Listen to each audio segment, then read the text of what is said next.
Hello everyone! Naku guys, sobrang excited talaga ako dito. Sana talaga 'no, isa sa Duterte block yung maging presidente sa Senado.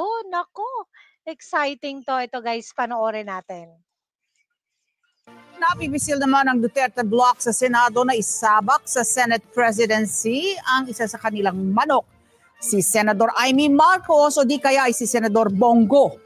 Ito ay kung sakaling umurong si Senador Chis Escudero sa pagtakbo sa nasabing pwesto. Nagbabalik si Man Corvera para sa balitang yan. Ay para sa akin si Bongo na lang. Wag yung si Senator Amy. Naku, wag na talaga.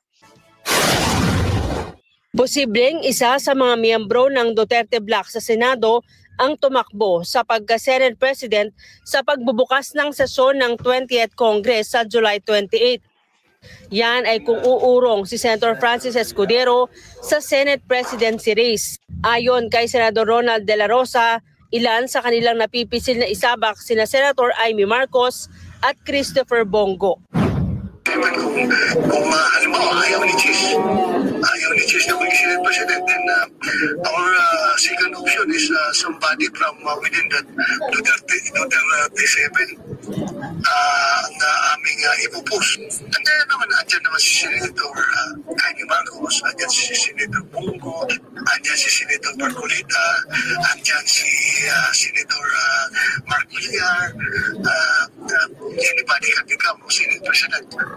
Sir, provided he's being supported by 13 senators. Pero naniniwala si De La Rosa na hindi naaatras pa si Escudero. Mas paboraan niya sila na ito ang mamuno para ituloy pa ang mga programang nasimulan na noong 19 Congress. Para kay Senator JVS ito hindi na magbabago ang numero at suporta kay Escudero.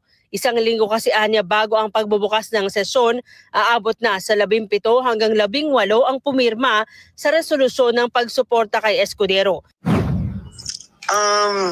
Parang wala akong narinig na ganyang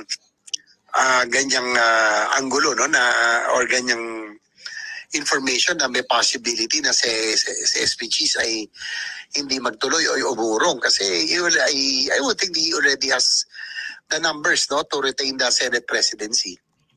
Nung ang pumirma ako, nasa 14-15 na eh. So I would think na kasi mas alam nila na I think SPGs has the numbers siguro, kaya mas madadagdagan pa yan. Sana naman umatras talaga si Cheese, no? Ipag-pray natin na umatras na talaga si Cheese. Pero wala daw pag-asa, guys. Nako, paasa naman tong balitang to. Pera ng Senado. Sa ngayon, being the incumbent Senate President, syempre may advantage yun. And sa mga nakausap ko rin ng mga colleagues, hindi naman ko nakausap lahat because breaking, pero sa mga may chance akong nakausap, mukhang KSP chista sila. Naniniwala siyang mas pinili na makasamahan si Escudero dahil malaking advantage ang pagiging abogado nito sa papalapit na impeachment trial.